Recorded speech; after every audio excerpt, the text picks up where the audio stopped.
नमस्कार, सुप्रभात। शिक्षा समाचार में आपका स्वागत है। आज है 16 अप्रैल। एक नज़र डालते हैं आज के प्रमुख शिक्षा समाचारों पर। बड़ी खबर निकलकर आ रही है कि एसओजी ने बगड़ थाना इलाके के भमरवासी गांव में की जांच। पेपर लीक के मास्टरमाइंड की महिला मित्र के घर से एसओजी ने 19.50 लाख बरामद किए। घर के बाहर खेत में मटके में दबा कर रखे थे रुपये। 6 अप्रैल को ही ओडिशा से पकड़ा गया था शेर सिंह। शिपनेक के बाद बदला भेष। बड़ी खबर निकलकर आ रही है कि तबादले ताक पर अभी फाइल डीओपी में अटकी। ट्रांसफर की मंजूरी के लिए एक से दूसरे हाथ घूम रही। अब सरकार को 15 दिन की ultimatum. Third grade degree transfer 5 साल से तबादले नहीं। 2 साल पहले 85,000 शिक्षकों व टीएसपी क्षेत्र के 2500 शिक्षक से आवेदन लिए। क्या कुछ नहीं। 5 साल में 1.25 लाख प्रिंसिपल व लेक्चरर को किया इधर उधर। 15 दिन का भेजा नोटिस। बड़ी खबर निकलकर आ रही है कि 2.50 लाख तृतीय श्रेणी शिक्षकों में सरकार के प्रतिरोध। 5 साल से तबादले ही नहीं। शिक्षक संघ ने ठोकी ताल। 2 व 10 को प्रदर्शन, 17 को जयपुर में पड़ा। बड़ी खबर निकल आ रही है कि संडे पे की स्टोरी। Mastermind DOE. ग्रेड 3 शिक्षकों के ट्रांसफर पर प्रदेश में रोक। सहते शिक्षकों के लिए डीओई ने सिगला रोड। डीओ की ट्रांसफर पॉलिसी पहले एपीओ कर मुख्यालय पर लगाया। कुछ दिन बाद घर के पास स्कूल में किया पदार्पण। इस तरह चल रहा खेल। एपीओ करने के बाद निकला संशोधित आदेश। प्रभावशाली नेताओं की डिजायर भी लगवा दी। इन 3 केस से समझे एपीओ करने के बाद की कहानी। काउंसलिंग में मिली, स्कूल ज्वाइन नहीं की। 2 साल बाद संशोधित आदेश। काउंसलिंग ट्रांसफर कोरोना काल में बदल दिया गया शिक्षक का स्कूल। बड़ी खबर निकलकर आ रही है कि अग्निवीर भर्ती परीक्षा परीक्षार्थियों के लिए विशेष परीक्षा करवाएगा जेएनयू। अगली खबर निकलकर आ रही है कि राजस्थान माध्यमिक शिक्षा बोर्ड के परिणाम मई में आने की संभावना। CSSL एग्जाम 26 जून को। अनुप्रति योजना आवेदन 20 तक। बड़ी खबर का निकलकर आ गई है कि उदयपुर संभाग के 2902 स्कूलों में से सहज 1257 में ही प्रिंसिपल कार्यरत। आधे स्कूलों में प्रिंसिपल ही नहीं। 1 साल में करीब 12,000 बच्चे स्कूल छोड़ चुके हैं। पढ़ाई प्रभावित योजनाओं का लाभ भी नहीं। मिशन कोटरा के BCC ब्लॉक में 85% पद खाली। पद जल्द नहीं भरे गए तो जिला मुख्यालय पर प्रदर्शन होगा। शिक्षा मंत्री 2 साल से कह रहे पद भरे जाएंगे। बड़ी खबर का आ गई है निकलकर के 3 4 व 7वीं कक्षा की 17 से 20 अप्रैल तक RKSMB के परीक्षा। इसके नंबर भी जोड़ेंगे। प्राइमरी व मिडिल के 84,000 स्टूडेंट को वार्षिक परीक्षा के साथ देना होगा RKSMB के एग्जाम उमर सीट पर होगा। बड़ी खबर निकलकर आ गई है कि परीक्षा से 15 मिनट पहले पेपर वायरल। अब पुलिस करेगी लीक होने की पुष्टि। राजस्थान विवि की BA व BSc परीक्षा का पेपर 15 मिनट पहले सोशल मीडिया पर वायरल हो गया। परीक्षा कंट्रोलर ने गांधीनगर थाने में शिकायत दर्ज कराई है। विवि के मुख्य परीक्षा नियंत्रक राकेश राव ने बताया कि उनके पास पेपर आने की जानकारी 12:30 बजे पहुंची थी। हालांकि अभी तक इस पेपर को लीक नहीं माना है। पुलिस अपनी जांच में अगर पेपर लीक मानती है तो उसे लीक माना जाएगा। पेपर 11 बजे शुरू हुआ था।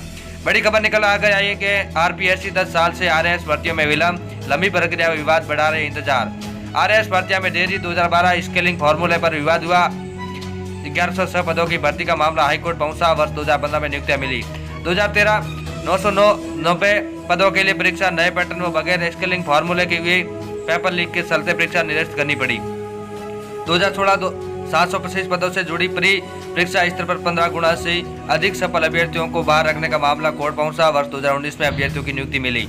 2018 1051 पदों की प्रारंभिक परीक्षा को लेकर याचिका लगी। 2021 में भर्ती पूरी हुई। 2021 में 988 पदों से जुड़ी मुख्य परीक्षा का परिणाम जारी, लेकिन इंटरव्यू अटके। संसदीय समिति उठा चुकी है सवाल। बड़ी खबर निकलकर आ गई है कि नीट के बाद लाइब्रेरी में पसरा अंधियारा। अगली खबर है कि 1 दशक से गृह जिलों में जाने की बाट जो रहे TSP व डार्क जोन के शिक्षकों की भी नहीं हुई मुराद पूरी। स्थानांतरण नीति बनने और लागू होने के बावर में फंसे प्रदेश के 2.5 लाख शिक्षक। वर्तमान सरकार ने यह किया। अगस्त 2021 में शिक्षा विभाग की ओर से साला दर्पण के माध्यम से करीब 85,000 से अधिक तृतीय श्रेणी शिक्षकों के स्थानांतरण के लिए आवेदन भी ले गए। इसी प्रकार मार्च 2021 में TSP जिलों में कार्यरत 2500 से अधिक अध्यापकों से भी सामान्य जिला में जाने के लिए भी समायोजन आवेदन पत्र भरवाए गए, लेकिन तबादला सूची आज तक नहीं निकली और हजारों शिक्षकों के आवेदन पत्र रद्दी की टोकरी में डाल दिए गए। रीट भर्ती से पूर्व तबादले शुरू होंगे। संगठन के प्रांतीय अध्यक्ष शेर सिंह चौहान ने बताया कि मुख्यमंत्री व मुख्य सचिव को 15 दिवस का नोटिस भेजकर रीट भर्ती से चयनित शिक्षकों को पोस्टिंग देने से पूर्व तृतीय श्रेणी शिक्षक, प्रबोधक और शारीरिक शिक्षकों से आवेदन लेकर स्थानांतरण शुरू कराने की मांग रखी गई है। प्रदेश महामंत्री राजेश शर्मा ने बताया कि लंबे समय से तृतीय श्रेणी शिक्षकों के साथ भेदभाव किया जा रहा है। अन्य कार्मिकों के तबादले बिना नीति के किए जाते हैं, तो सिर्फ थर्ड ग्रेड शिक्षकों के लिए ही नीति की बात क्यों की जा रही है। ऐसे में सरकार के इस रवैये को लेकर प्रदेश के 2.5 लाख से अधिक तृतीय श्रेणी शिक्षक, प्रबंधक और शारीरिक शिक्षक स्वर्ग और उनके परिजनों में सरकार के प्रति बेहद आक्रोश व्याप्त हो रहा है। बड़ी खबर निकल कर आ रही है कि जेईई प्रवेश परीक्षा फिजिक्स के सवाल फार्मूला आधारित रही। अगली खबर है कि निजी स्कूलों को मात देता घरडाना खुर्द का सरकारी स्कूल, यही यहाँ की एसडीएमसी पूरे राज्य में सर्वश्रेष्ठ, पूरा गांव मिलकर करता है सहयोग। बड़ी खबर निकल कर आ गई है, संभागीय स्तर मेला 20-21 अप्रैल को होगा। राज्य सरकार युवाओं को निजी क्षेत्र में रोजगार अवसर उपलब्ध कराने के लिए मेगा जॉब फायर रोजगार मेले आयोजन किए जा रहे हैं। इस कड़ी में अजमेर में संभाग स्तरीय मेगा जॉब फायर 20-21 अप्रैल को होगा। जिला कलेक्टर श्री अंशदीप ने बताया कि रोजगार मेला चंद्रवर्दाई नगर स्थित स्टेडियम में आयोजित होगा। संभाग स्तर के मेगा जॉब फायर की श्रृंखला में ये 5वां रोजगार मेला है। इससे पहले जयपुर, बीकानेर, उदयपुर और भरतपुर संभाग में जॉब फायर आयोजित किए जा चुके हैं। उनके युवाओं में भारी उत्साह देखने को मिला है। 21 से अधिक सेक्टर्स की 60 से अधिक कंपनियां 14,500 से अधिक रोजगार उपलब्ध कराएगी। इनमें Barbeque Nation, hospitality, Ecom Express, Paytm, Havells India, L&T finance service और JBM ग्रुप सहित कई नामी कंपनियां शामिल हैं। आसार्थी पंजीकरण का इस जॉब फेयर में भाग ले सकते हैं। जॉब फेयर स्थल में भी पंजीकरण की सुविधा रहेगी। रोजगार मेले में कैरियर गाइडेंस, क्विज प्रतियोगिता आदि गतिविधियां भी होगी। जिला प्रशासन के सोशल मीडिया हैंडल और वेबसाइट पर भी पंजीकरण लिंक उपलब्ध रहेगा।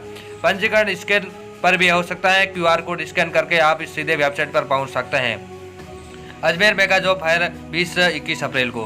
बड़ी खबर निकल कर आ गई है कि तुम तो पेपर पढ़ो, कहाँ से आया क्या मतलब, इसी तरह सभी पेपर हो जाएंगे। यूनिवर्सिटी क्यों नहीं मान रही पेपर लीक, परीक्षाओं की पारदर्शिता पर उठे सवाल। 16 मार्च से शुरू हुई परीक्षाएं। बड़ी खबर निकल कर आ गई है। 5 साल बाद बड़ी उम्मीद, फार्मूला तय, परीक्षा समाप्ति के बाद होंगे थर्ड ग्रेड शिक्षकों के तबादले। फैक्ट फाइल 2,62,333 श्रेणी शिक्षक प्रदेश में, 1,69,337 शिक्षक प्रारंभिक शिक्षा के अधीन, 12,963 शिक्षक माध्यमिक शिक्षा के अधीन, 19,340 थर्ड ग्रेड शिक्षकों के तबादले हुए थे वर्ष 2018 में। बड़ी खबर निकल कर आ गई है। रीट बेंच का रिजल्ट अप्रैल अंत तक आने की उम्मीद। बीकानेर रीट की नई परीक्षा को लेकर कैंडिडेट तैयारी में जुटे हैं। वहीं राजस्थान के करीब 20 लाख कैंडिडेट को रीट में के रिजल्ट का इंतजार काफी बेसब्री से है। हालांकि रीट में इसका रिजल्ट अप्रैल लास्ट वीक या मई के पहले सप्ताह तक आने की संभावना जताई जा रही है। आपको बता दें कि रीट की नई भर्ती परीक्षा 34,000 पदों पर आयोजित होगी। राजस्थान के शिक्षा मंत्री BD कल्ला ने अपने एक बयान में कहा था कि रीट मेंस का रिजल्ट जारी होते ही जल्द रीट के 34,000 पदों पर भर्ती की जाएगी। साथ ही मंत्री कल्ला ने ये भी कहा था कि रीट मेंस के रिजल्ट जारी होने के बाद 45 दिनों के अंदर चयनित कैंडिडेट को ज्वाइनिंग मिल जाएगी। राजस्थान में रीट नई भर्ती 2023 में शैक्षणिक योग्यता क्या रहेगी, तो बता दें कि रीट भर्ती 2023 में शैक्षणिक योग्यता लेवल 1 और लेवल 2 वालों के लिए अलग अलग होगी। इनकी जानकारी आपको निश्चित दी जा रही है। दरअसल यदि आप रीट की नई भर्ती परीक्षा में शामिल हो रहे हैं तो रीट की नई भर्ती का सिलेबस अभी से कंप्लीट करना शुरू कर दें। यदि आप अपने प्लान पर चलेंगे, सिलेबस को आप जितना जल्द कवर अप कर लेंगे, एग्जाम की उतनी आसानी से क्लियर कर पाएंगे। बड़ी खबर निकल कर आ गई है कि इंडियन आर्मी में निकली एक और भर्ती, 18 अप्रैल से कर सकते हैं आवेदन। अगली बड़ी खबर है कि कौन इंटरनेशनल में इंजीनियर के पदों पर होगी भर्ती। शक्तियों का ब्यौरा। सिविल इंजीनियरिंग 31 पद पर होगी भर्ती एंड वर्क इंजीनियर के 2 पदों पर होने वाली है। वर्क इंजीनियर SDD की एक पद होगा। आयु सीमा की बात करें तो इनकॉम भर्ती के लिए अभ्यर्थियों की आयु 1 मार्च 2023 को 30 वर्ष से ज़्यादा न हो। बड़ी खबर निकल कर आ गई है कि NPCIL में एग्जीक्यूटिव ट्रेनरों के 325 पदों पर होगी भर्ती। आवेदन शुल्क। NPCIL की इस भर्ती में आवेदन शुल्क के रूप में कुल 500 रुपये जमा करवाने होंगे, लेकिन SC, ST, दिव्यांगों, एक्स सर्विसमैन आवेदकों को किसी प्रकार का शुल्क नहीं देना होगा। बड़ी खबर निकल कर आ गई है कि रेल इंडिया में इलेक्ट्रिकल एंड मैकेनिकल इंजीनियर के 54 पदों पर होगी भर्ती। चयन प्रक्रिया रहेगी इस प्रकार। राइट्स की इस भर्ती के योग्य अभ्यर्थियों का चयन लिखित परीक्षा और साक्षात्कार के जरिए किया जाएगा। अभ्यर्थियों का फाइनल रिजल्ट यहाँ दिए गए मार्क्स वेटेज के आधार पर तय होगा। अनुभव 5% होगा, लिखित परीक्षा 60%, साक्षात्कार 35% रहेगा। बड़ी खबर निकल कर आ गई है कि ट्रेजरी ऑफिसर व सहायक ट्रेजरी ऑफिसर के पदों पर होने वाली है भर्ती। आयु सीमा रहने वाली है SP, SC की इस भर्ती में आवेदन के लिए अभ्यर्थियों की आयु सीमा 18 वर्ष से 42 वर्ष होनी चाहिए। SP, SC भर्ती का आवेदन शुल्क सामान्य वर्ग और अन्य राज्यों के आरक्षित पुरुष अभ्यर्थियों को 1,000 रुपये जमा कराने होंगे, जबकि सभी वर्ग की महिला अभ्यर्थियों, आरक्षित वर्ग और EWS के अभ्यर्थियों को 250 रुपये जमा कराना होगा। APSC भर्ती में रिक्तियों का ब्यौरा। हरियाणा लोक सेवा आयोग की इस भर्ती से हरियाणा सरकार के फाइनेंस विभाग में कुल 35 पदों पर अभ्यर्थियों का चयन किया जाना है। इनमें 5 पद ट्रेजरी ऑफिसर और 30 पद असिस्टेंट ट्रेजरी ऑफिसर के हैं। आज के लिए इतना ही, तब तक के लिए धन्यवाद।